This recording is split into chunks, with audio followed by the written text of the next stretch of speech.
Hello, it's Monday, October 30th. I'm Max Foster. I'm Monita Rajpal. Also today, rallying the Republicans. The U.S. President and the First Lady hit the campaign trail. And we have some interesting pictures coming out of Cuba today from Fidel Castro's people. These are those pictures designed to reassure both his supporters and his detractors that he isn't on his deathbed, and we'll be having analysis of that and seeing whether it'll work. Disasters in Russia. Scores dead after a fire at a retirement home and an explosion in a mine. Questions mount about how authorities are responding. International pressure grows on Zimbabwe's President Robert Mugabe, but he is threatening to expel diplomats critical of his hardline tactics. And to veil or not to veil, that is the question. Should Britain's Muslim student population be allowed to follow their religious customs in the classroom?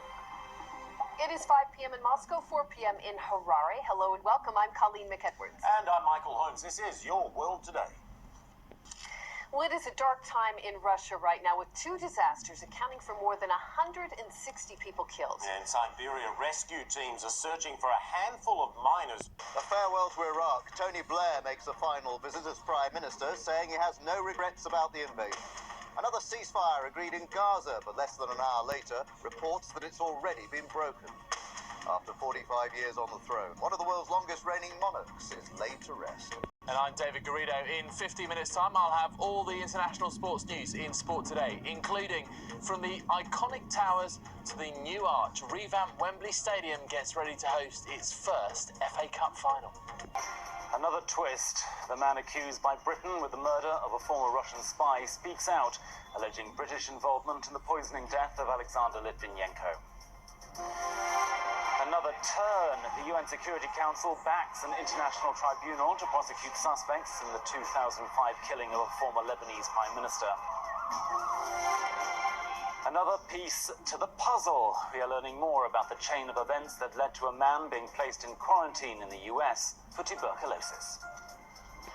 This is Business International on CNN. Hello, I'm Owen Thomas in London. Help from on high to flood victims in South Asia, but millions are still cut off and desperate for assistance. Foot and mouth fear. New questions arise as the UK investigation intensifies.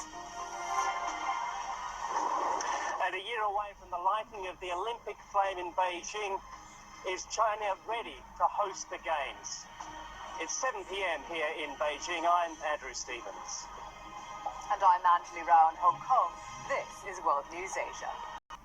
We'll get back to Andrew in Beijing shortly, but first, an unprecedented challenge. That's what UN workers call this year's South Asian monsoon season.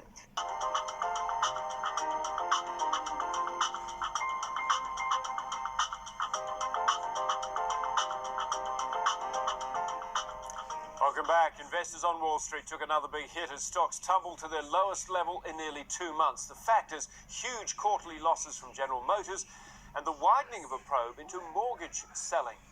Now, the sell-off came on the same day that oil hit a new record high, setting the main indices deep into the red. The Dow lost over 2.5%. The Nasdaq dropped 2.75%, and the S&P 500 fell almost 3% into the red.